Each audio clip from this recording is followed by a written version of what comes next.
I'm not sure if you actually want to ban off the Claude. Like, there's just so many marksmen that's great out there. Like, um, Brody, hello? Yeah, I mean, Claude isn't really that first ban material.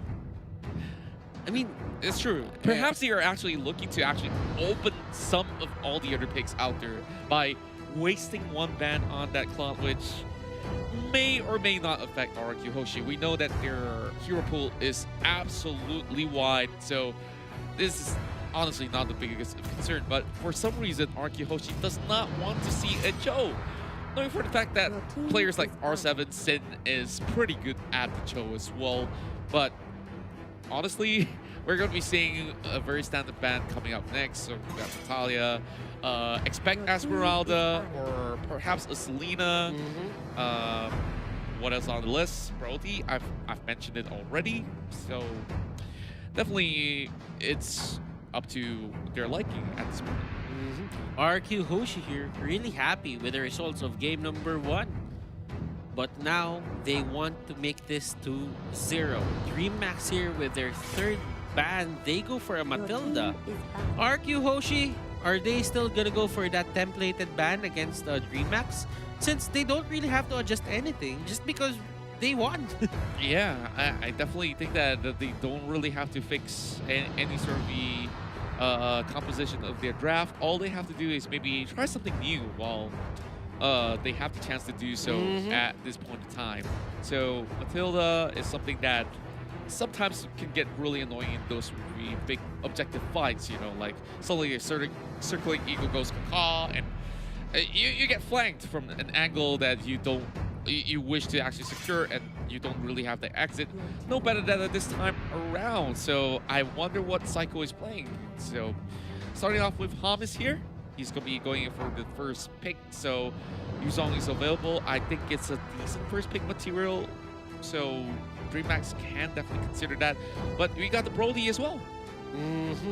So Dreammax, are you guys gonna go for the Brody first pick? But that only means that power picks are gonna flood out of RQ Hoshi. This could be a bait because, you know, pick a Brody, RQ Hoshi gets the Jawhead, gets the Lapu. They're still good. They're still fine. Absolutely. And the answer to that will definitely be the Brody. So got their marksman secured in that sort of sense. And Vincent or Nix. Nix, the cousin of Sin. But if you were to reverse Sin's name right now, it's Nix. That's a lot of N right there. I was on point. It was the Jawhead and the Lapu Lapu. Wow. Okay. Great predictions, Butters. So I wonder, Cabral, he must be thinking, what can you possibly go for if you're going to be facing off against Lapu? So they responded with a Tabas. Honestly, not too bad. When they were actually picking some really decent team fights, they managed to go toe-to-toe at a certain point. But late game, it was really down towards the decision of going for that Luminous Lord that really costed them. So this time with the Akai available, they're going to try their luck to clip them off with some Hurricane Dance. I guess it's pretty okay, judging that you can displace that Lapu Lapu and push him to a corner, but that's response. Coming in with the Yuzong is going to be finishing off the first phase of the draft for Dreammax. I kind of get what Dreammax wants to do here. Like, if you would notice, RQ Hoshi really just went for those heroes that can dive, Unstoppable Force, Lapu Lapu, just going in with the dashes, going crazy with the slashes, that rhymes. Yuzong is one of those heroes that can go to the backline, so even if RQ Hoshi goes for something that's stationary, or it's actually kind of a counter to the Yizun Shin as well, just because Traceless is a one-off.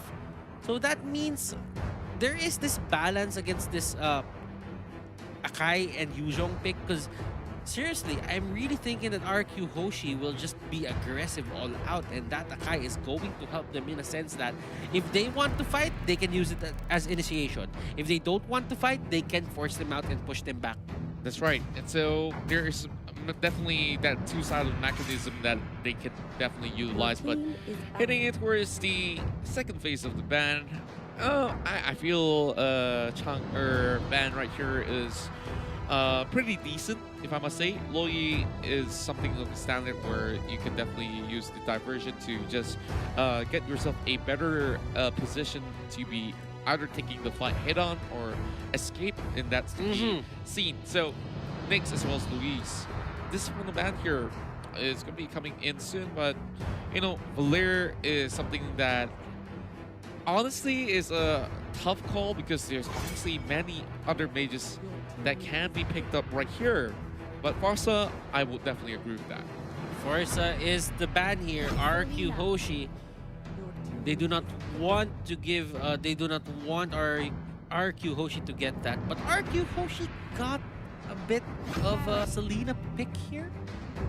And that is going to be interesting. But right now, Dreammax pulls something out of their hats. And that is going to be the Popol and decisive pick. They didn't even think about it. It was like, okay, punch it in. We're going for 1-1. We were setting this up ever since the first pick. And of course, side lanes we do expect to see the marksman coming into play. So 1-1 honestly can hold her own without much of a problem. It's the question of, you know, when Dreammax is going to be utilizing this Popol and Koopa to the maximal effect, where you just want to keep sending some sort of pokes towards your enemies from quite a sort of range, so that you could just easily suppress them from time to time. But you know, RQ has faced this before, and it kind of reminds me a little bit of, you know, EVOS Legends on their synth drafts at times, but that was a very long time ago. So now RQ Hoshi just needs one more win to just find that 3 2-pointers on towards their own respective group. Just a lot of joy on their face as they are definitely having a blast here in the M2 World Championship. Hope you guys are keeping yourselves safe, and now we are going in for even more action in the M2 World Championship. Land of Dawn, Dreammax versus RQ Hoshi. DMX here, they are just going in and out of the brush. And I kind of get the Brody Popol setup onto the mid lane. It's like a poke comp that really has no punish whatsoever. Like, looking at the heroes right now for RQ Hoshi, the only time that you can punish this certain lineup is if someone gets hit by the arrow. Oh yeah, and or Psycho just charging in and just with a gets flicker. With a flicker. Yeah, with a flicker, and then it lines up with the missile arrow. And speaking of the jaw hit, it's going to be a little bit of a push and pull going on, but he is absolutely safe as of the moment. There is Selena trying to just pressure on towards this Luis. Oh boy, I think he has to give a little bit of these minions out towards the enemy side, but Make's got that under control. But oh, speaking of that, it's a dive! It's the first blood coming imminently with the Selena securing that, and RQ Hoshi up ahead with 1 kill. They did not hesitate with that flicker play. Both of them just went in. They really just wanted to get that kill. Cabral here getting caught out, and Cabral will go down. And look at that whisking setup for Psycho. And well, it went by really swiftly, and I felt like he shouldn't really have gone into challenge at such a point. Like, you're just level 3. You haven't got your ultimate there. Like, one more wave or so, then perhaps it may just be able to be worth it. So, I mean, a lot of players right now really like to go for the bait strategies. Like, 1-1 just advances, and when you play these kinds of games, you should be able to read those kinds of movements. Yeah, and I really felt it was an honest blunder at a certain point in time, but over on side of Dreammax, they really, really want this River Crab, so they're going to be having this being chewed on by Popol and Koopa. This little arrow. Oh, Psycho! But wow, what a ejector! It does flip Mako over, and this will be taking the Akai down.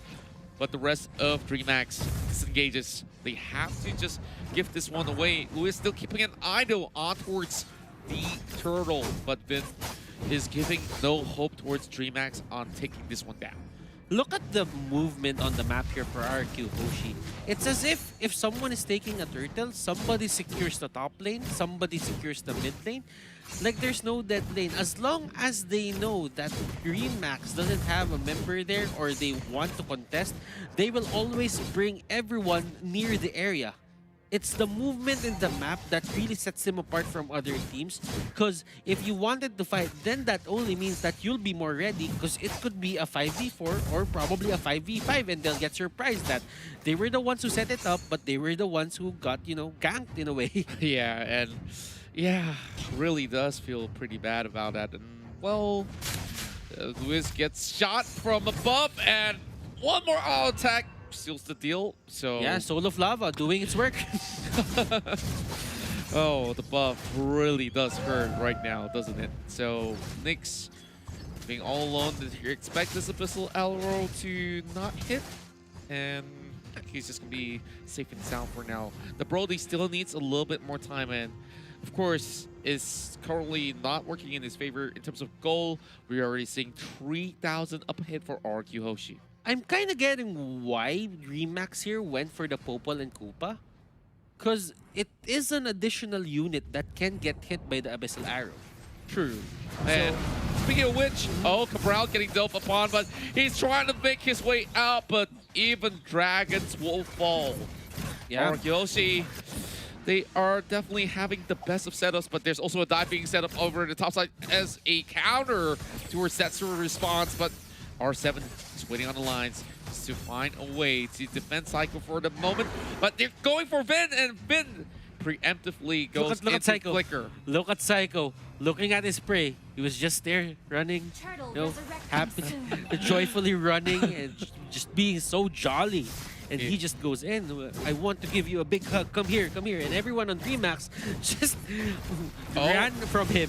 Oh, speaking of hugs here, it's going to be a Hurricane Dance pushing Finn all the way towards the back, knowing that he does not have Flicker. He will definitely go down. And Hamas finally finds his very first kill. This is Dreammax's first as well. So I'm not sure if this is a sign of life. Zaman Force being popped out straight for that third dive.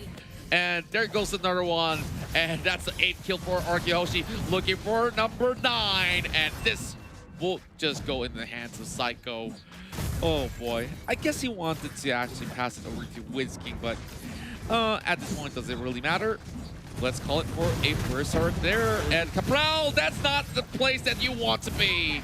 Mega kill coming through, and Wiz King is just Having a great time. slick.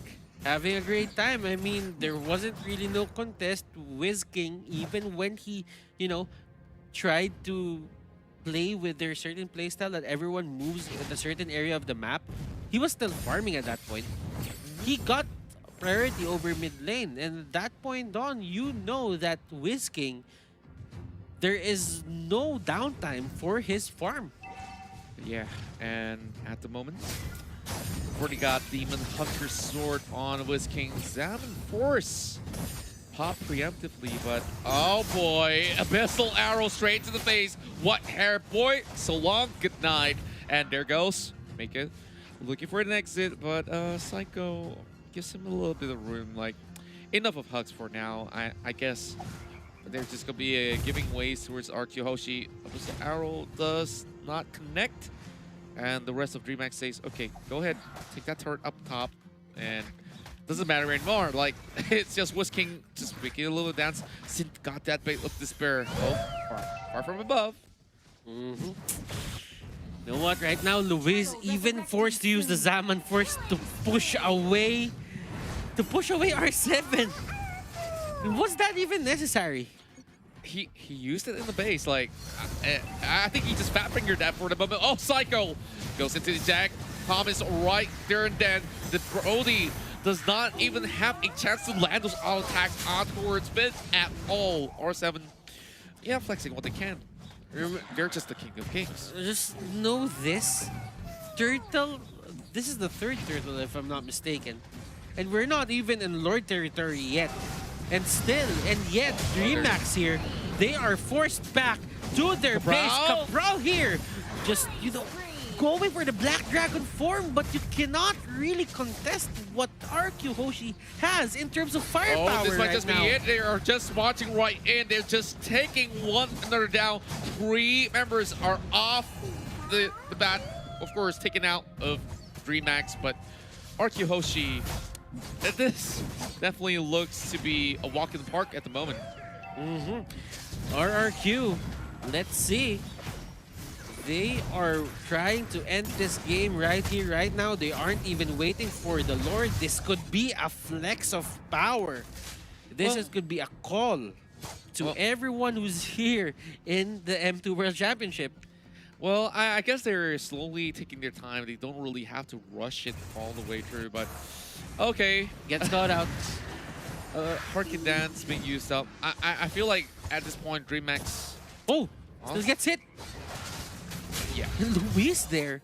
What a damage output coming here from the side of RQ Hoshi. That's just 2 skills that hit. Well, probably 3 because of the Abyssal Mark. But still, yeah, as you can see, it only takes a few shots for them to just go down. Yeah, and Vin really working his shots of Abyssal Arrows really well. And speaking of which, this is the fast catch they can get in the form of Nyx. Make that a mega kill coming right across. Or 3 kills for Sin, and R7 is on his 4th. So Mega not in position. This is a freebie going in for RRQ Hoshi, and well, are we having? I'm just gonna think about what's happening right now, but there is no time for that as it went back, ladies and gentlemen. Unstoppable here for the Yi Sun Shin. The arrow almost connect, but does it have to? He goes down before that. RQ just gnawing on the base, and they take game number 2, another 2-0 for today's group stages. It cannot be